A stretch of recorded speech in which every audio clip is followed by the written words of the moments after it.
こんにちは、とばろくです。今日は僕のカバンの中身を紹介したいと思います。というわけで、ちょっと前にもね、僕のカバンの中身って実は紹介をしていて、終日外出して外で作業する時のカバンの中身だったりとか、あとちょっとカフェでノマド的なことしたいなっていう時のために、iPad とちょっとしたノートを持ち歩いて、作業するっていうカバンの中身を紹介してきました。で、これまで紹介してきたカバンの中身はどちらかというとね、オンオフで言うとオンの方だったんですよ。割と仕事で出かける時用のカバンの中身っていう感じだったんで、今回はちょっとね、思考を変えてオフの日のカバンの中身を紹介しようかなと思います。まずはね、中身を全部出して、そこから1個ずつものを紹介していこうかなと思います。よいしょ。結構色の統一感がだんだんカバンの中身に出てきていて、割とね、白いものが多いのかなと思うんですが、そんなにね、今回持ち歩くものは多くないんですよ。作業はしないんで、ちょっとした暇つぶし道具的なのが多いですかね。というわけで僕がオフの日のカバンの中身はこんな感じです。というわけでまずはリュックから紹介したいと思います。最近僕が使ってるのだとこのマリメッコのエップっていうバックパックですね。バックパックというか、こんな感じでトートバッグとしても使えるし、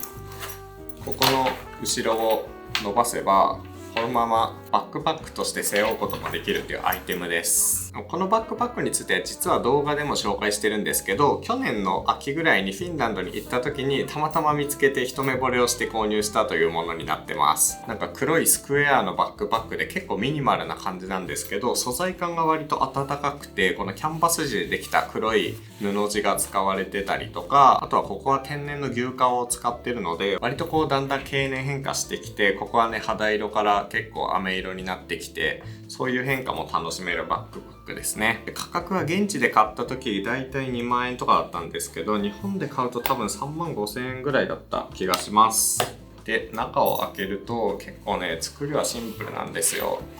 見づらいかもしれないんですけど、大きい袋が一つあって、で真ん中にちょっとした小物が入る浅めのポケットがあって、後ろ側にね結構もう一つ深めのポケットがあるっていう感じになっています。表面はこんな感じでポケットがただあるだけの小物ポケットというか、そういうのがついてますね。結構面白いのが割とこんな感じでクタッとしていて、かなりねマチが薄めなんですけど、ちゃんと蛇腹状になっていて、こんな感じで本当にねマチは割と自由なので、意外と見た目の割に使い勝手がいいバックパックなんじゃないかなという感じですね。詳しくは動画を見ていただければわかるんですけど、このバックパックね、見た目が本当に好きなんですよね。この見た目と素材感がめちゃくちゃ好きなんですけど、割とこのショルダーに当たる部分が薄いんですよ。薄くて硬いので、PC とかを持ち歩くとか、そういう重たい荷物を持ち歩くっていうのにはあんまり向いてません。なので、僕はオンの時ではなくてオフの時によく使っているっていう感じです。でここからはね、1個ずつ持ち物について紹介していこうと思うんですけど、まずはね、ポケットの中身の小物類ですね。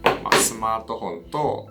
財布と Bluetooth イヤホンと、あと手を洗った時用の手ぬぐいですね。スマートフォンに関しては特段別に言うことはないんですけど、普通に iPhone 11 Pro ですね。もともとはね、ブラックベリーとか Android も使ってたんですけど、最近はカメラが充実しているっていうことで、割とこの iPhone を持ち歩きがちです。スペックとしては一番いいモデルだったと思うんで、確かね 512GB のストレージを搭載していて、割と写真とか動画とかそういうのがねたくさん入るようになっています。で、それのシルバーで SIM フリーモデルですね。その iPhone にマイナスっていうすごいミニマルなケースをつけて持ち歩いています。このケース購入してだいたい 3,4 ヶ月ぐらいなんですけど、結構滑って落としまくるので、割と角のところがねくすんでいたりとか汚れてきちゃっています。僕実際スマートフォンにはそんなにねこだわりがないんですけど、この iPhone のいいなと思うところとしては、結構ねレンズが3眼ついてるので、ちょっとした写真を撮る分には困らない絵が撮れるので、そういうところは気に入っています。あとはね、Suica も使えるし、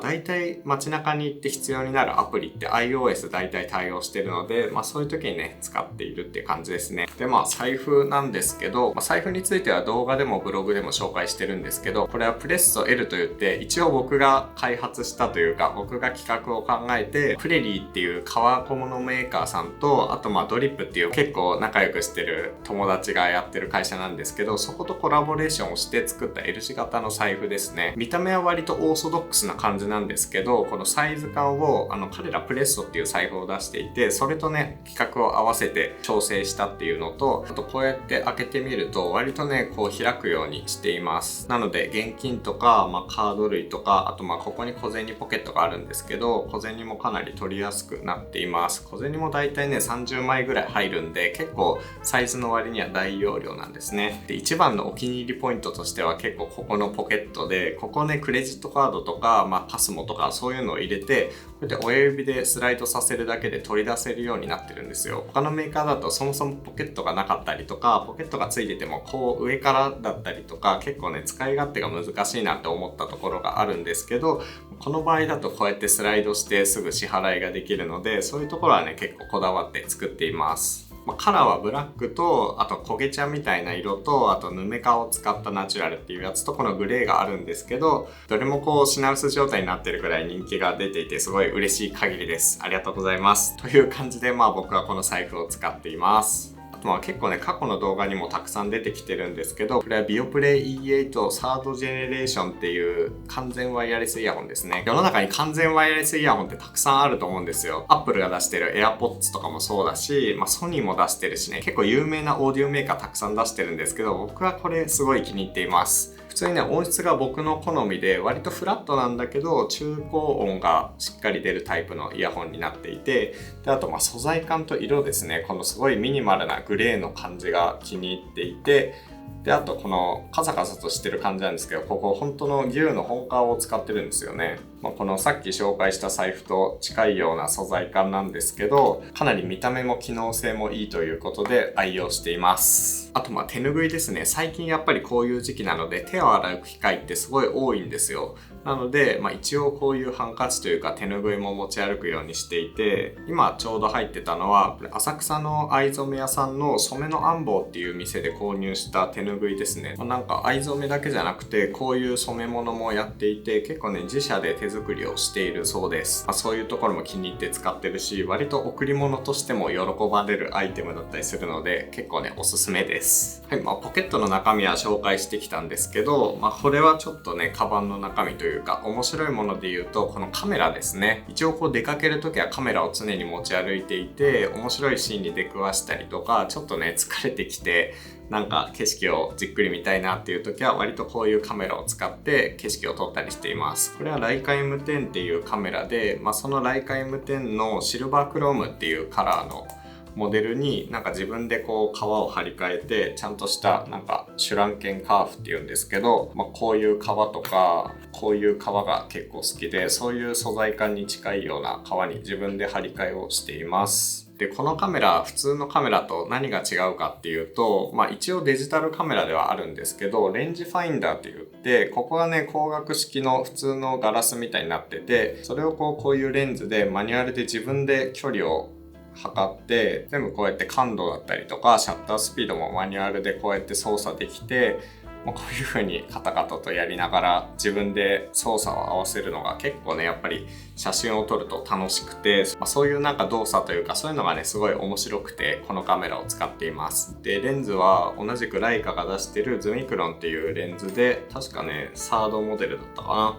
今回はこのカメラを持ち歩く想定のカバンの中身なんですけど、最近はねよく Vlog を撮るんですよ。Vlog を撮る用途だとこのカメラって動画が撮れないんですね。なのでどういうカメラを使ってるかっていうと、このソニーの ZV-1 というカメラをいつも使っています。この ZV-1 っていうカメラかなりコンパクトで、そこそこ手ブレ補正も最低限効くし、音もこの付属のマイクで最低限撮れたりとか、割とこうサクッと動画を撮るっていう時にかなり重宝してるものですね。最近はこの2種類のカメラを使い分けて持ち歩くことが多いんですけど、でも基本的にはこっちの方が持ち歩く頻度は高い気がします。あとはそんなに面白いアイテムではないんですけど、これですね、Nintendo Switch Lite ですね。最近はやっぱり電車に1時間以上乗ってる機会も多いので、暇つぶし用に持ち歩いたりしています。基本的には家でスマブラをやってることが多いんですけど、スマブラをやるときはあんまりこの Nintendo Switch Lite 使わないんですよ。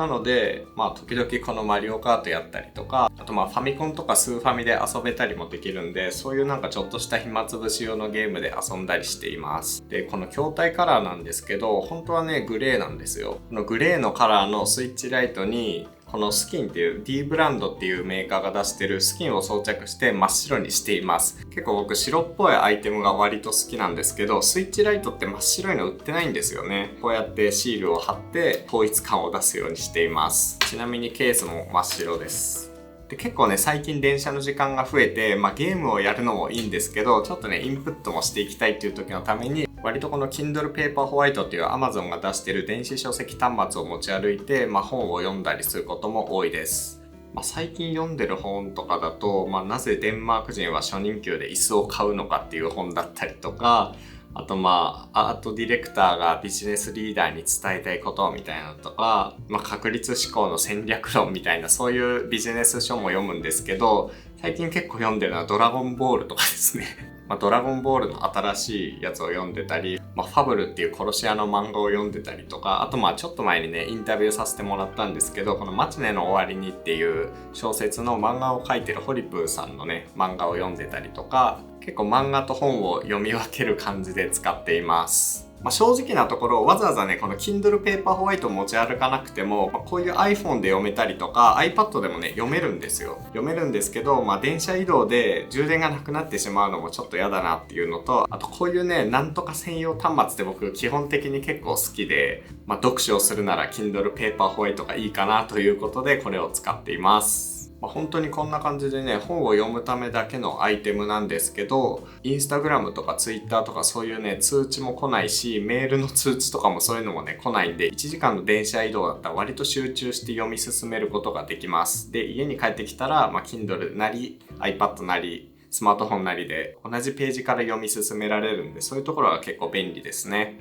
あと持ち物に関してはいろいろ紹介してきたんですけど、これですね。このポーチです。これはトバログのプレスト L みたいな感じで同じくドリップがコラボしているもので、宮永エイトさんっていうメンズメイクの YouTuber の人のオリジナル商品ですね。全く同じ革でできたポーチで、僕はガジェットポーチとして愛用しています。これも前に動画で紹介してるんでさらっとなんですけど、これはこうやって外出先でコンセントに接続して iPhone 充電したり、もちろんこの単体でモバイルバッテリーとして使えるものですね。これを持ち歩いてたり、あと時々 iPad とか MacBook を持ち歩くことがあるんで、これ 100W 給電に対応した窒化ガリウムの充電器ですね。普通の USB Type-C 対応のものなんですけど、これを持ち歩いてたりします。あとカメラのレンズを拭くペンとカメラのバッテリーと、あと iPhone とかカメラを充電するためのケーブルと、こういう小さい画面拭きを持ち歩いています。あとガジェットだけじゃなくていろいろこの中に合わせて持ち歩いてるんですけど、このイソップのハンドジェルですね。オーガニック系の生活用品というか、そういうのを売ってるイソップっていうオーストラリア発のねブランドのハンドジェルを持ち歩いていて、手を洗えない時とかはこれを使ったりしています。最近は暑いんで汗とか拭きたいじゃないですか。そのためにこのボディシートというか、マークス&ウェブっていうコスメ生活用品、同じくイソップみたいな感じの生活用品を出してるメーカーがあるんですけど、そこが出してるボディフェイスシートですね。これを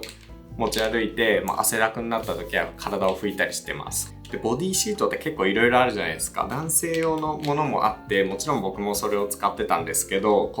スーパークールみたいなやつって匂いが割ときつかったりするんですよね。で、このマークス&ウェブのボディシートだと匂いはそんなに強くないんですけど、割としっかりサラサラになるということで、これを今は使っています。これはレモングラスとペパーミントの香りで、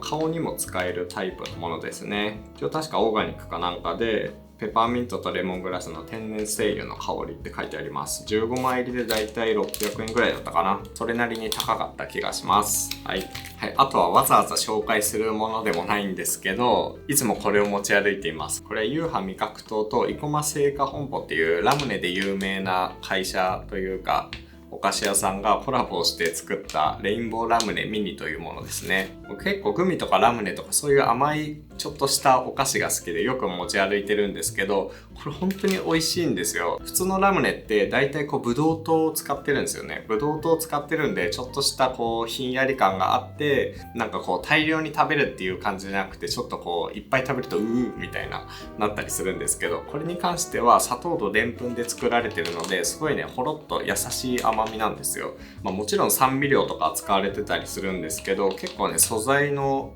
柔らかさというか自然の甘みで食べられるし、しかもコンビニで割と売ってて買いやすいので、コンビニで見つけたらこれを買ってちょくちょく食べながら電車に乗ったりしています。はい。あと最近お気に入りでよく使ってるのはこれです。マスクスプレーですね。クールミントマスクスプレーっていうもので、最近外に出るときマスクをしてるんですけど、マスクするとめちゃくちゃ暑いんですよ。もう外40度近い炎天下の中なのに、やっぱマスクをつけないと変な目で見られたりするんでマスクをつけるんですけど、結構ね、この中がサウナ状態というか暑いんですよね。僕あんまりマスク好きじゃなくて、自分が出した息をそのまま吸うっていうのはちょっと嫌なので、こういう最近見つけたマスクスプレーを愛用してます。匂いは割とさっぱりめで、クールミントというかミントのスッキリ感も得られるので、かなりおすすめのアイテムです。はい。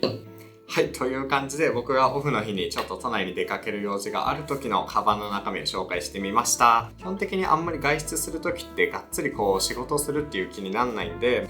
オフの日とかは特に Kindle とか、スイッチライトとかを持ち歩いて、ちょっとね、暇つぶしをしながら往復2時間の旅を楽しんでいるという感じです。そんなに都内に出かけることもなくて、最近は月に 1,2 回ぐらいなのでそんなにあるっていうわけではないんですけど、こんな感じで楽しんでいます。というわけで今回の動画は終わりにしようと思います。トバログではこの動画の他にも人のね、他人のカバンの中身をインタビューしたりとか、作業環境をインタビューしたりもしてるので、もしよかったらチェックしてみてください。あと僕の仕事用の道具というか、終日出かけて、仕事をする時のカバンの中身とかも紹介しているので、ぜひそちらも合わせてチェックしてみてください。それでよかったらチャンネル登録もお願いします。それでは次の動画でお会いしましょう。トバログでした。